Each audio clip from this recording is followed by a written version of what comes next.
There are days, this is one of them, when you wonder what your role is in this country and what your future is in it. We are on a journey through Americana. I'm Hardeep Matharu. I'm the editor of Byline Times, and I am joining the brilliant Chicago-born playwright, novelist, and cultural critic Bonnie Greer as she takes us all through the key myths and symbology of the United States.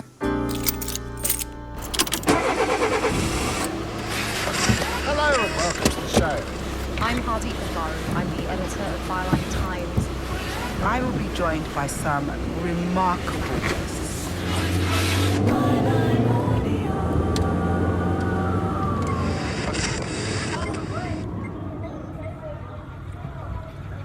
Bonnie, where have our travels taken us? Well, we're on the iconic 125th Street in Harlem, uptown. I haven't been here for a long time.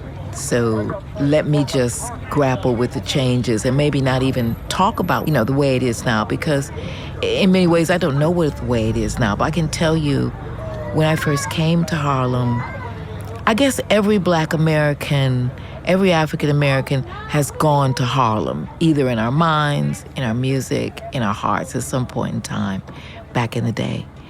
And so I entered Harlem at the end of the 70s, coming from Chicago, the Midwest, the flat Midwest. We didn't realize how flat it was until we started going east. And coming down into Harlem and seeing tenements with the fire escapes on the outside, people on the street, rubbish cans. This was New York at the end of the 70s. Rubbish cans sort of overflowing with rubbish. It was incredible to see. But at the same time, there was something that wasn't there that was in my community of Chicago. Harlem seemed to me to be kind of the epicenter of African American America, Black America. And this is where James Baldwin was born in August of 1924 into this community. Now it's changed, everything changes. But then, even in those days when I was there, over 40 years ago, it still had that feeling of this is another country and this is Harlem. If you walk out of Harlem, ride out of Harlem, downtown, the world agrees what you see is much bigger, cleaner, whiter, richer, safer than where you are. They collect the garbage. People obviously can pay their life insurance. The children look happy, safe. You're not. And you go back home. And it would seem then, of course, that it's an act of God, that this is true, that you belong where white people have put you. Baldwin was such an amazing figure of the civil rights movement, but just take me through a little bit what reading Baldwin then and now does to you. I grew up in the 60s. I'm the first generation of the so-called kids with screens, baby boomers. I mean, we were just plopped in front of these big, ugly boxes in the middle of the room, and we never left. And Baldwin was on television, and he was always in combat. And he was an elegant guy. His anger was even elegant. He really just said things that other people said to themselves or we said in the community, but we would never have the opportunity to say them on national TV. And Baldwin talked about racism. He talked about, in his own way, really, LGBTQ issues, and also, more importantly, the failure of America to live up to its own ideals, what it said it was on the tin. America didn't live up to it. And I think the first novel I ever read under the covers, and the only novel I've ever read under the covers with a flashlight, was his novel Another Country, which still, to me, after all those years, is an incredible, even as a young girl, incredible testament about love of country, love of self, love of people you're not supposed to love, love of people you don't think you love. It was an amazing novel. And I met him at the beginning of the 70s, and that's a long story. But what I remember about him was his incredible fragility at the same time, this amazing, blazing intelligence and drive to tell the truth all the time. Yeah, he very much held that duality of himself. And the reason, I mean, I came to Baldwin much, much, much later than you, but I mean, a lot of people will say this who've read Baldwin. It surpasses anything else. And for me, that's because he's one of those rare artists that can combine the voice of the times and the voice of the deep. He is both. He is constantly, in my view, going between what is going on the surface in society, whether it be race, sexuality, activism, equality, what is happening around us. But he's continuously going between that layer and then the much, much deeper layer about what's happening inside ourselves, what is happening in our minds, in our hearts, and going between the two.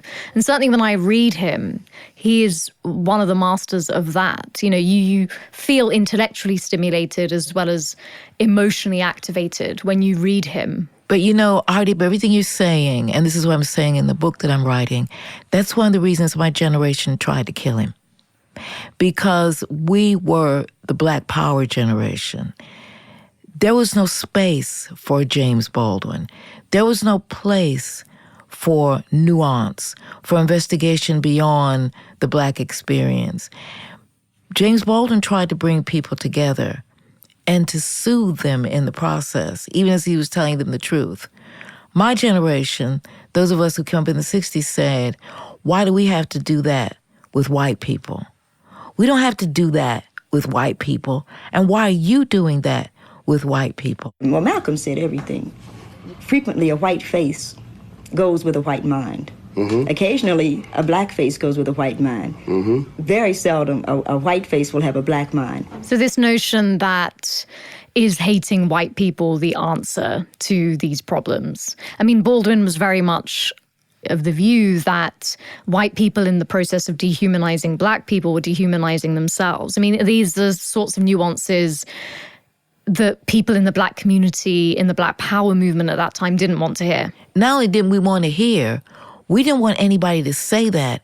We didn't care. And so he became the spokesman for the black people who wanted to be integrationists, who wanted to... He wasn't that at all. Yeah. He wasn't that at all.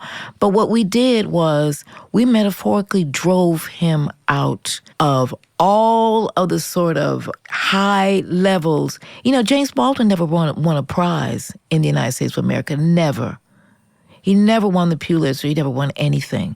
And when one of my dear friends, who was born in '63, the same year as Michelle Obama and Kamala Harris, she had never heard of James Baldwin when she went to university at the end of the 80s, and Baldwin had only died a couple of years before that. We took him out. We erased him. How do you think he got to that position of that level of singularity that he held? Why was he able to articulate the nuances, regardless of how painful they must have been to him? Because in all of these, as you say, he was prolific in public life. He appeared on countless television chat shows. He was famously at the Cambridge Union in Britain, debating Buckley. NET. This debate was held recently at the Cambridge Union, Cambridge University, England. James Baldwin versus William Buckley. Subject: has the American dream been achieved at the expense of the American Negro? And in all of those, he was very clear. I am a black man and I am dehumanized. So there's no sense that he was distancing himself from that part, or not that part, his identity. But yet, how was he able to espouse complexities and contradictions when others couldn't? Well, first of all, Baldwin was a prodigy, and he was born a poor black boy, so there wasn't any space for that to be developed. He was a prodigy. He was a preacher's son. But yes, but he was also a prodigy, and I want to stress that. He was reading Henry James and Charles Dickens when he was a little boy. Okay, he was lucky to have a teacher who recognized what he was. Which would have been unusual at that time. Exactly. Right. And he wrote and said she saved him from hating white people because she took him in hand, took him to the library, told him to read everything he wanted to read. Also, she took him to the movies. He was a big cinema buff. She took him to all the movies. She opened up his world. It was books that taught me. The things that tormented me the most were the very things that connected me with all the people who were alive, who had ever been alive. And he began to see, and he said that he was a human being. He was a human being with all the complexities of human beings, and he was going to damn well exercise that if it cost him his life. And the way that he was able to do it, in his view, was to leave the United States and go somewhere else where he might be able to read in peace and read what he wanted, where he might be able to write what he wanted, where he might be able to live the way he wanted, because he always knew who he was. But at the same time, while the civil rights movement was heating up at the end of the 50s, because he was what used to be called a race man, a person who was completely for black people, he had to come back home. He had to be a part of it. It was okay being, having a lifestyle in Paris and being an expatriate, although he never called himself that. But he needed to come home to be involved. He needed to come home to be with his contemporaries like Martin Luther King and Malcolm X and Medgar Evers, who he called the 3 M's, the person he was. So that when he's at Cambridge with William Buckley, who's a huge intellectual in America, he had the authority, moral, intellectual, and also the world authority to speak truth to power, and he did. When I was growing up, I was taught in American history books that Africa had no history, and neither did I. That I was a savage, about whom the less said the better, who had been saved by Europe and brought to America. And of course, I believed it. I didn't have much choice. Those are the only books there were. Everyone else seemed to agree. One of the great things that the white world does not know, but I think I do know, is that black people are just like everybody else. One has used the myth of Negro and the myth of color to pretend and to assume that you are dealing essentially with something exotic, bizarre, and practically, according to human laws, unknown. Alas, it is not true. We are also mercenaries, dictators, murderers, liars. We are human too. Bonnie, when did you meet Baldwin? Part of the work on this memoir is the retrieval of that date. It was very traumatic for me. I didn't even know for a long time if it was actually happened, if it was a false memory. That's how traumatic it was. I met him in 1972 or 71 in December, I think. And he had either made a television program with a young black poet activist who's still alive today, the great Nikki Giovanni. And he either was making that program, he was on his way to making it. But if you see the program on YouTube, it's on a program called Soul. And tonight on Soul, a conversation between James Baldwin and Nikki Giovanni. Hazel. You'll hear her say what my generation said to him, basically, why are you so sympathetic to white people? What about us? Why do we have to be staunch and stalwart and strong? And they don't have to be. They're pitiful, pathetic victims of their own system, whereas we got to be bigger than them. We got to rise above them. Why? How come? That's what my generation asked him. So what this memoir is about is partly the taxi ride and partly that era that led up to it. So you had a taxi ride with Baldwin. And what I can remember is that he cried. And he asked me, or he said to me, I let you kids down. And we had psychologically beaten him up. There were books that had come out that basically said that he was a traitor because he liked men, that he had written a book, Another Country, one of his masterpieces, about a black man in love with a white man in love with a black man, and everything that meant sexually. He was taking over the coals for talking to white people, for caring about what they thought. And because he was a fragile human being, he was, as his biographer, David Leeming, says, a vulnerable human being. It broke him. And I guess he saw me, because I wasn't that much bigger than him. And I think I was at a meeting, and he said, would you like to take a taxi ride with me to O'Hare Airport? Because I'm from Chicago. He was there. And that's when he was in the taxi, and he cried. And he said, I let you kids down. You know, when you're 22, being in 22, you think you're all grown up and you know everything and you can handle stuff. But 22 is young. And when you're sitting next to your idol and you're expecting some shards of wisdom to come to you, and you realize that what you are expected to do is comfort this person, it's a trauma. And it's taken me a long time to even assemble the taxi ride itself and to even believe that it happened, because it was such a shock to me. And that's one of the beauties of this man, and we can hear in the tape. He always told the truth of who he was at the moment he said it. And for most people, that's too much.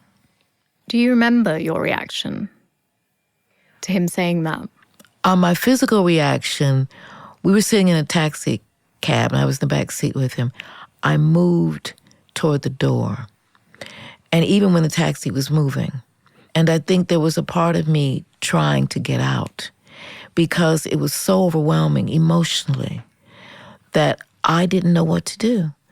He was the same age as my father, so I couldn't put my arm around him. I mean, young people would do that today with somebody my age or old, younger. You feel you can bridge that gap. But I come from a community where you don't even look an elder in the eye when you're speaking, let alone put your hands on them or put your arm around them or think that you could comfort them. So I just listened. And he's such a prescient, such a person with such 360-degree vision. We were in O'Hare, and in those days, you could go all the way up to the plane practically, so you could see the plane out the window. And this guy walked past us in a trench coat, and he had a cap on his head, and he was looking down. And Jimmy said to me, "That's Richard Pryor." And I looked at him, and for me, Richard Pryor was on TV being funny and acting crazy. And Richard Pryor was from Illinois, that part of Illinois as well. And these two guys I was with in this airport. And I think, and someone has said to me, a really good friend of mine said to me, that was a trauma and you tried to erase it. And I did, because I didn't know what to do with it. So I think 50 years later, I think I'm old enough to try. I don't even know how I get around all these guys. but I'm old enough now to try and retrieve it and see if I can present it to people in your generation who think he was always an icon, he was always respected, he was always somebody who meant something to people, but he wasn't. And the year that my friend, my really sister from another mother, I call her, started university, which was 89, there was a headline that said, "Whatever happened to James Baldwin?" And he'd only been dead a couple of years.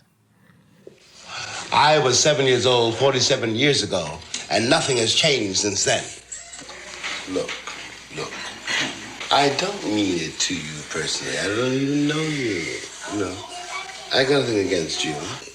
I don't know you personally, but I know you historically. You can't have it both ways. You can't swear to the freedom of all mankind and put me in chains.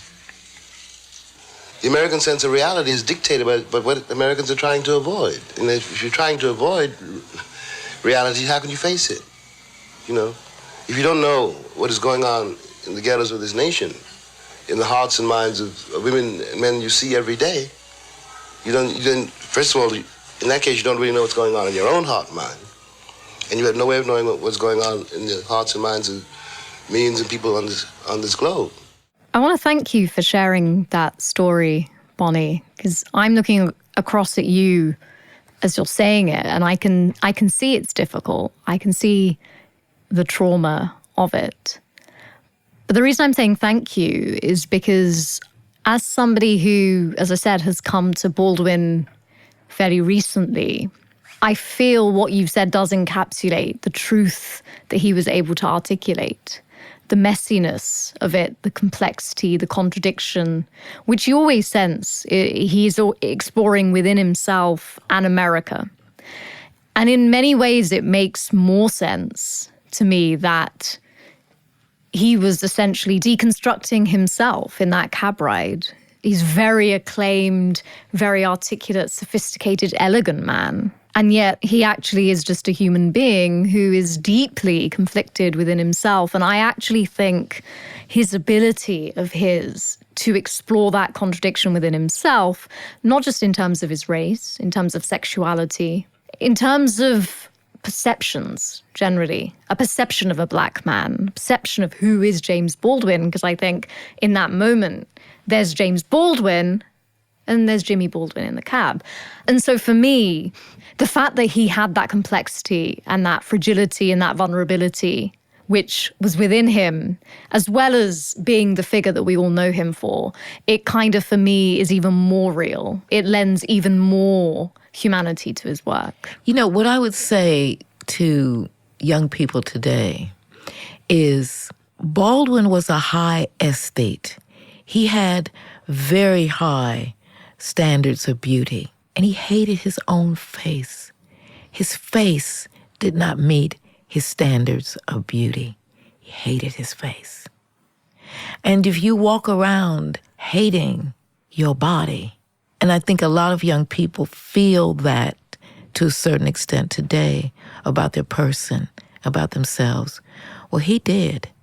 And so part of what he did as a writer was construct these characters who were the high aesthete of himself. But see, all of that was nuanced and deep. And when basically you're walking around as an 18-year-old screaming, Umgawa, Black Power, you are not able to take in the complexity of a person like that. And the people who can take it in, your elders, they don't want to sell that to you because you might actually stop marching and you might actually look around you and go, oh, so I'm here and I'm in America and I'm born here and you drive in that Cadillac and you're talking about the white man. This stuff doesn't compute, as he used to say. But there were elements in the movement who didn't want us to go there. So better to get Jimmy Baldwin, call him a faggot, which is what they called him, all kinds of stuff, and destroy him for people in my generation, which is what was done. Let us say I'm King Oliver, right? And I'm a pretty good musician. A very good musician. Mm-hmm. And somebody called, let us say, Bing Crosby, who couldn't carry a tune from here to here, right? Yeah. Right. Now I watch this little white boy become a millionaire many times over. I can't get a job. And in this episode of Americana, why have we come to Harlem? Why are we exploring the complexities of James Baldwin? What does it say about the United States? Harlem now is not the Harlem that I came into that December day in 1978. And a lot of people might say, thank God it's not that. And then some people might say, yeah, wow, like it was back in the day. Harlem still is the capital of Black America, African America, I think. Some people might say Atlanta, but I think it's Harlem. When James Baldwin was born, that was the year that the United States tried to set in motion a series of laws to make it possible to keep the United States white, keep out people like yourself. You couldn't come in. No Hardeeps allowed in the United States of America. There was even a movie that opened a couple of months after James Baldwin was born called White Man, about this white man in Africa who solved problems. And that's what he did. He walked around in a safari suit and he solved problems, okay? It's silent. It's a so-called lost movie. But it is also the debut of Clark Gable, who was in this movie, which would be very ironic for Baldwin because he loved the cinema. That actually, a movie called White Man opened a couple of months after he was born. And so James Baldwin was able, and he dared to talk about all of these things together as part of the American experience. And what James Baldwin would have done now if he was still alive and America is the way it is now, Baldwin would have said, I told you so. I told you this was going to happen. All the jazz singers, Billie Holiday told you this was going to happen. Medgar Evers told you this was going to happen. Martin Luther King, Dizzy Gillespie, they all told you this was going to happen. And now you may ask yourself, what is happening? What is happening is the reckoning. America has to face what it is and then heal itself. And that's all he tried to do. I hope those listening to our journey today have read Baldwin, have watched his iconic appearances on American television, at the Cambridge Union, and many more. But if you haven't, please do, because as Bonnie says, it is of eternal relevance to understanding America and where it's at today. It's nearly time for us to head off, but what are we going to take with us, Bonnie? What's our souvenir? Our souvenir is a meal at Sylvia's. We're going to have some fried chicken, and we're going to have some biscuits with gravy, and we're going to have some iced tea. And then after that, we're going to have a peach cobbler. That's what we're going to eat. Thank you for joining us on our travels through Americana with me, Hardeep Matharu. And me, Bonnie Greer. To hear more about our journey through Americana, subscribe to bylineaudio.com and join us in Sylvia's in Harlem, where we'll be getting some of that fried chicken and also be joined by Peter Jukes.